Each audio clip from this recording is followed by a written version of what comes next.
20 kilpailevat Heppu ja Mirva Tolvanen. Ja he edustavat Agility Poppoa Lieksaa. Valmistautuu 146, 168, 141 ja 165.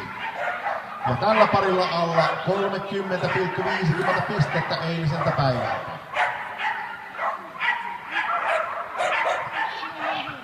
Ja edelleenkin haluan muistuttaa kilpailijoita, kun tänään viimeisellä radalla tulokset selviävät siellä finaaleissa, jokaisen säkäluokan jälkeen 10 parasta koirakkoa menevät kentälle 2.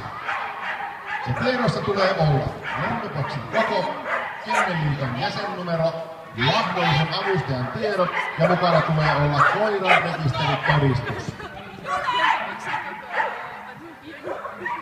Ja näin vauhdit.